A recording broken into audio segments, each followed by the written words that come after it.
The U.S. presidential election starts on November 5th. The first polling stations opened in Vermont. However, in one settlement the results are already known and announced. This is a small community of Dixville Notch in New Hampshire.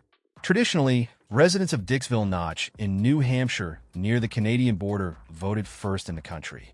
Polling stations there opened and closed just after midnight Eastern Time. The practice of early voting in U.S. elections began not with Dixville Notch, but with another New Hampshire settlement, Hart's location.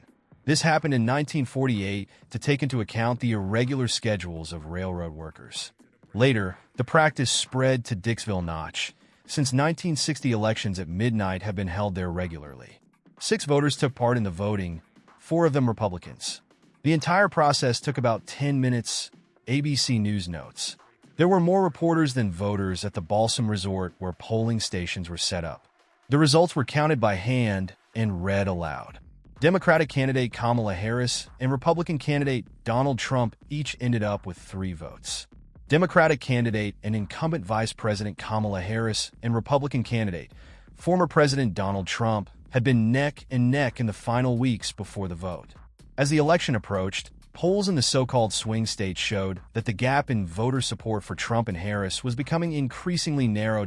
So, there is a high probability that the lead of one candidate over the other in some states will be so small that a recount of the votes will be necessary. It is also possible that the results of some states, including several swing states, will be ready later this year due to some changes in the way voting is conducted. At the same time, in some states, such as Michigan, the vote counting will most likely proceed faster this year than 4 years ago. Remote voting is expected to be less extensive this year than in previous presidential elections, which took place during the COVID pandemic. This means that there are several possible scenarios. The winner will be announced as early as the night after Election Day, or on the morning of November 6th, or several days, or even weeks later. The 2020 election took place on November 3rd, but the winner was not announced by U.S. broadcasters until the morning of November 7th. Then, most states reported their votes within 24 hours of the polls closing. However, several key states, including Pennsylvania and Nevada, announced their results later.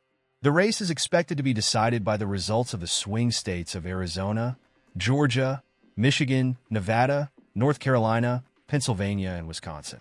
More than 78 million people cast early ballots in the U.S. presidential election, according to data from the University of Florida's Electoral Processes Lab. Of these, more than 42 million people voted in person and more than 35 million by mail, according to the university. A total of 168 million voters are registered. The most active states in this election are Texas, Florida, California, North Carolina, and Georgia. The outcome of the U.S. presidential election depends on 7 so-called swing states: Arizona, Michigan, Georgia, Nevada, North Carolina, Wisconsin, and Pennsylvania. It is in these states that Trump and Harris are in a tough fight for votes.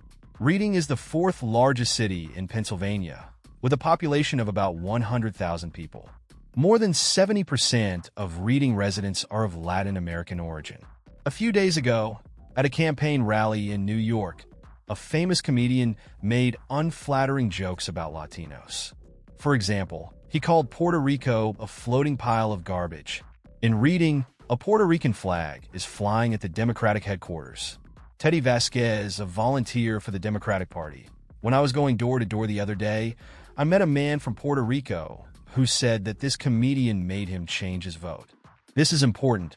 You can't disrespect the person you expect to vote for you. Miguel Cardona, the Secretary of Education, came to support the state's residents in a private capacity. He is the first Latino to be appointed to the position. Cardona's parents are from Puerto Rico. Miguel Cardona, the U.S. Secretary of Education, a Democrat. You know, Latinos are not a monolithic community. They come from different countries, but they have one thing in common. We seek respect and dignity for what we brought to this country. We have a daughter of immigrants running for president.